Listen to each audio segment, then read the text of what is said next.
Welcome back to the deep dive. So today we're going to get into something pretty foundational, really. Yeah, we're talking about the specific language we all use to describe our lives, our routines, our habits. Exactly. And, the effort it takes to change them. The mission here is to sort of give you a shortcut to sounding natural. But it's more than that. Hmm. It's about understanding what those little phrases actually reveal. This isn't just a vocabulary list. No, not at all. We're digging into the linguistic toolkit English speakers use to talk about commitment, about consistency, and about how intentional they are with their time. Because when you really listen, you notice the phrasing someone chooses. Like, say, I tend to do this versus I have a habit of doing this. It sends a completely different signal, doesn't it? It completely changes it. It's a roadmap to your own level of commitment or maybe your feeling of control. Right. Are you the master of your routine or are you just sort of a passive victim of it? The language you choose is incredibly powerful. Okay, so let's map it out. Where should we start? Let's start with the basics. The workhorse phrases. The ones that describe frequency and just, general routine, they're not very committal, but they are the essential building blocks. So things like I usually and I often. Exactly. Those are purely descriptive. They just establish a pattern. There's not a lot of emotional weight there. I usually wake up early. It's just a fact. It's not a boast. It's not a complaint. It just is. Right. But it gets more interesting when we move into phrases that imply something is a bit more embedded. Okay, like what? I'm thinking of I'm used to, and I tend to. Ah, okay. I'm used to. Feels really important. It's crucial. When you say, for example, I'm used to working late, you're Mm. signaling that this thing is totally integrated. There's no effort anymore. The cognitive load is zero. It's not hard, it's just normal.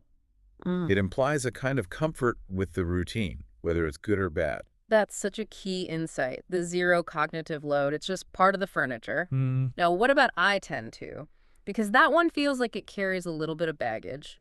It absolutely does. What's so fascinating about I tend to is that it often comes with this subtle admission of a flaw or an excess. Right. Like the example, I tend to drink too much coffee. Exactly. You are describing a pattern, yes, but you're also kind of admitting that this pattern might be a little problematic. That's like a soft confession, It is. a preemptive self-criticism. You're managing the listener's perception before they can even judge you for it. You got it. It signals self-awareness, but it doesn't require you to commit to changing anything just yet. Okay, so contrast that with the phrase that really names the behavior directly. I have a habit of. No, that's a step further. This is where you're basically diagnosing it. I have a habit of checking my phone first thing in the morning. It sounds so fixed, so automatic.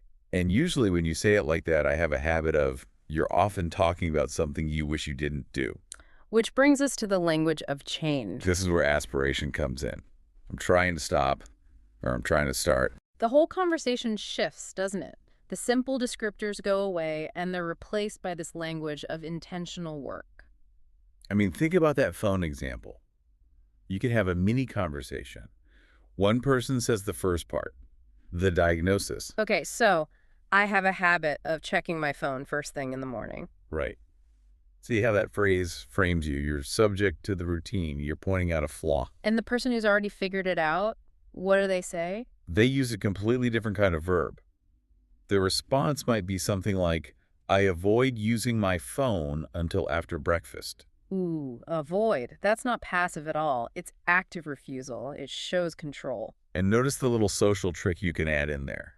To show you relate, you might say, oh, I used to do that too. Ah, that's so good. That little bit of language is invaluable. It acknowledges the past struggle before you state your current success.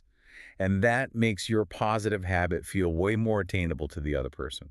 The language of connection is just as important as the language of the habit. Brilliant. Okay, so let's shift focus. Let's talk about how we describe good habits, the positive consistency. Right, the proactive stuff. How do we talk about productive routines in a way that shows we're putting in a conscious effort? We move away from that passive language Yeah. and into something that sounds much more intentional. We found three phrases that really nail this. The first one describes that small, consistent effort. It's where the aspiration is still a little bit ahead of the reality. You mean, I try to read a little every day. Exactly. That word try suggests it isn't rigid, it's not 100%, but the effort is always there. It's like aspirational maintenance. Compare that with the second phrase.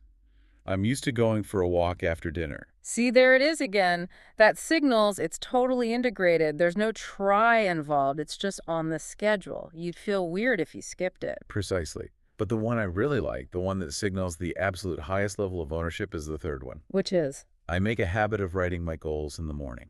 Ugh, that phrasing is so powerful. It feels almost formal. You didn't just fall into this routine, you made it. You constructed it. It signals a very high level of conscious, deliberate structuring of your life. But let me ask you, do you think using I make a habit of can sound a bit too formal sometimes? That's a great question. And from what we saw, people don't really use it for simple things. You wouldn't say, I make a habit of brushing my teeth. No, of course not. It seems to be reserved for things that signal discipline or high value, like writing goals or checking your finances. The formality of the phrase actually boosts the importance of the habit itself. So it's a status tool as well. Yeah. That makes a lot of sense, especially in a professional context. Okay, let's pivot to the flip side, the darker corner of this map.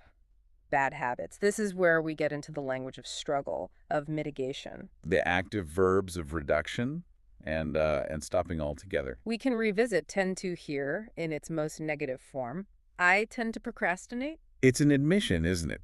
But it's phrased almost like it's a personality trait, not just a one-off failure.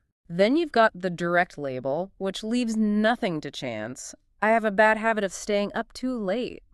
You're just calling it what it is. And that's useful when you want advice or maybe some sympathy, because Mhm. you've already done the work of judging yourself. But the real action is in the language of change. For just reducing something, there's a very specific phrasal verb. You're talking about cut down on. Yeah, I'm trying to cut down on sugar. That phrase is absolutely critical. It signals the goal isn't total elimination. It's just proportional reduction. Right. If you said, I'm trying to stop eating sugar, that sounds huge, maybe even unrealistic. But cut down on is nuanced. We use it for things like screen time, coffee, alcohol, things where zero tolerance isn't really the point. It manages expectations.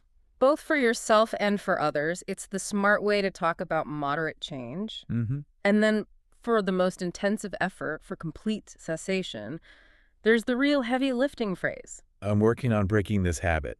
That is such a powerful statement. It communicates ongoing labor. It suggests a process, of actively dismantling something that's deeply rooted. It's so much stronger than just saying, I'm trying to stop. It is.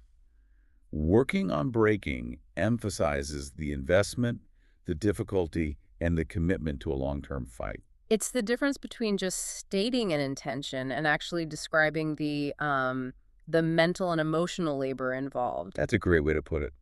So if we pull all this together, from the neutral, usually all the way to the high commitment, working on breaking this habit, what's the central aha moment here for someone learning this? The aha moment is realizing that mastering this language is really about mastering strategic communication about yourself. Your choice of phrase dictates your relationship to your own behavior. It frames the entire narrative. Exactly. If you use integrated language like I'm used to, you're describing a fixed reality. If you use aspirational language like trying to start or the struggle language of working on breaking, you're signaling active effort and high intentionality. You're telling the listener, and maybe more importantly, yourself, exactly where you are on that journey of change. Right.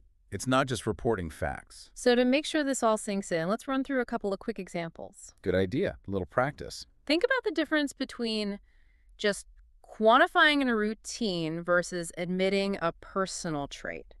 For routine frequency, you'd use that foundational language. Something simple.